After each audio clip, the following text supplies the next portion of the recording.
So, Michelle, 15 things that I don't think I do that makes you a selfish partner. So, I'd like you to weigh in. And I don't think that I exhibit any of these things. Let me go through these 15 traits. Are you a selfish partner? So kind of, do an introspective here. Do self-analysis. Self-analysis, yeah. A little audit on yourself. All right, number one of the 15 things that I clearly don't do any of these things in our relationship.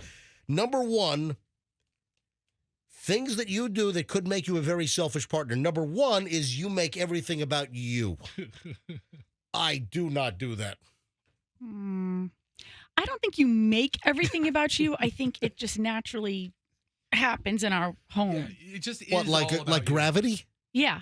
It's just, you drive the bus, right? Like it's, You're like the featured player. I got to be honest. I thought you were going to be much more pointed. I thought you were going to be much more attack-like when I said, you make everything about you, and then I said, no, I don't. I thought listen, thank you. You're giving me a little bit of, maybe this is not going to go as poorly as I thought it was going to go. I don't know. It's early. All right, number two, you interrupt conversations. Yes. You're what they call in school a blurter. I don't interrupt any of you guys here on the MJ Morning Show. What? Do I? I don't know that you've ever had a conversation you haven't interrupted. Thank you. Oh, great. Yeah. Now I'm getting piled on. I mean, no, it's just an observation. All right, number three. If she knows you best, I might know you second best. Yes. And, I don't think you've ever Oh, had are you my work husband? I mean, if that's the case. Oh, God. That is this. You're looking awfully good. You're hairy back and all.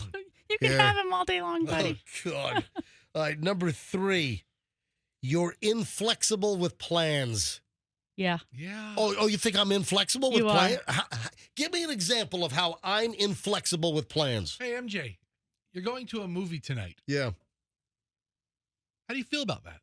Well, it's a work night, and I got to do show prep. I got to do show prep. I got to go for a walk around the block. I got to walk this. I got to walk the dog. I got to do my show prep. I got to hit my 500 websites. I got a show to produce. I can't go to a movie. Let me interrupt Thursday. you. All right, number four, you don't make time for your partner. Ooh. Michelle? So what you do is you make the time, but it's on your terms. So that's kind of a complicated question. So I make the time, but it's on my time? Yeah. Oh, really? Yeah. Oh, okay. So, and I'm supposed to appreciate that you made the time on your time, but you don't think about all the things I have to do. number five, you dismiss their emotions. Oh, yeah. Oh, what do you mean? Oh, yeah. What are you, like Kool-Aid Man? Oh, yeah. Oh, yeah. How do I dismiss your emotions? I mean, it just sounds like you. Yeah.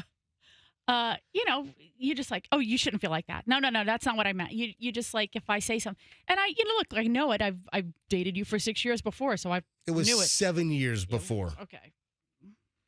Number six, I make unfair comparisons. Yeah. Oh, yeah, as in I make unfair. Give me an example of an unfair comparison. What? I'm sorry that I can't, but there was something recently where you were comparing two things, and I was like, those are not even in the same universe. If you literally are going to compare two things, you were trying to make an analogy, and I was like, that's not even working. In what brain does that work? All right, number seven, you keep score. You keep a tally of who does more in the relationship. Oh my God, you are the number one scorekeeper I've ever met. You keep a score with every relationship you've ever had, Except for me. Get out of here. Except for you? Yep. But you know what? You're right, Fester. He does it with everything else in life except for me. Whoa. Give me an example of how I keep score of things. All right, change the word score to grudge. Please stop it. All right, number eight, you expect them to read your mind. Oh, all the time. Oh, you know what it is? You got so much going on in your head. Sometimes you'll be over there working, and then you'll just say something, and then you'll be like, Michelle. And I'm like, I wasn't having that conversation in your head. I don't know what you were thinking before you said that last sentence. Number nine, you don't take responsibility for your mistakes. I take responsibility for my mistakes. I think I admit when I make a mistake. And when was the last time you made one? I make mistakes all the time, and I'll say I'll make a mistake on the show, and I'll say, I screwed that up. Yeah. So when you make a big mistake, though, you're an over mistaker, pointer, outer. Yeah, yeah. All right. Yeah. Fine. Yeah. I made a mistake. Yeah. I'm only human. Yeah. Oh. But you don't apply that to everybody else. else. It's not the end of the world. But then somebody else makes a mistake. It's like, hitting the fan. Yeah. Number 10. Now, folks, if you're just tuning in, it's a list of 15 things that you do to make yourself a selfish partner, and you might not even realize it. Number 10, you're emotionally unavailable. Michelle, am I emotionally unavailable? Dead air. Oh, I was going to say dead air is not good in radio. Oh, okay. So I'm getting my answer. So why are you with me? Why are you with me then? It's like hold on. You entertain me? You are silent. So you think I'm emotionally unavailable? It's not that you're emotionally unavailable. You're just, you're interestingly emotional. I entertain you? You do. You mean I'm funny? Funny like a clown? Yeah, that's your line. I amuse you? You always have. Sorry. All right. Number 11, we're almost done with this. Number 11, you invade their personal space. Yeah. No, what do you mean, yeah, Fester? I don't invade. I try to keep a distance. I'm not a close talker. I don't know. I'm not, I don't think that's what that means, though. I think it means sort of like, also, like if somebody wants some privacy, you're like right in there. What are you doing? Yeah. What's going on in here? What are you guys talking about? What phone call did you get? Right, yes, You yes. got to tell me. Yes. Let me see your phone. Yes. Let me see your phone. This happened this morning. I don't sound like that. You sound exactly like that. What do you think you sound like? All right, number 12. Number 12, you avoid discussing anything serious. Yep, that's you all day long, Oh, buddy. really? Uh-huh. I don't discuss serious things. Uh-uh. Maybe I do avoid serious things. And what you do is you try to then, you don't want to discuss anything serious with the kids, so you always come to me to discuss something serious. And I'm like, they're adults now. Go discuss it with them. You know what? have a phone. They're right here in the house. Or if you bring something serious to them, it's just a string of okays. Yeah. I'm gonna self-diagnose. Talk about it later. Listen to me. I'm gonna self-diagnose. Yeah. That goes well. All right. Sometimes I'm talkative about certain things. Sometimes I'm not. Sometimes I try to avoid it. So sometimes, yeah, I will discuss serious things, but other times I just try to distance myself, and I just don't want the conflict. Okay, let me be even more specific. Sometimes I thrive on conflict, and sometimes I just want to avoid the conflict. Sometimes you feel like a nut. And sometimes you don't. Yeah. That's not a good analogy. It's more like you got to know when to hold them. All right, quickly here. Number 13, you demand perfection from them. Do I demand perfection from you? Yes. All right, whatever. All right, number 14, you don't encourage their growth. That is not true. I don't try to suppress you, Michelle. No. If you want an example. Yeah, go ahead. You were the one who encouraged me to go to law school. Look at that. And I will, if we have time, I'll tell a personal story. I am responsible for the pain in the ass that Michelle has become. You are.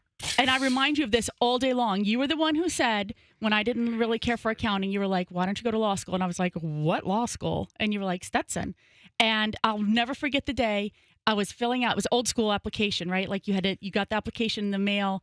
It was a piece of paper. You had to fill it out. Is this when I had to rush down to Gulfport to get your application in on the deadline? Yeah, I had it pretty much like completed. It was in the typewriter, and I was typewriter. Right, I was like, finalizing the some things. Smith Corona.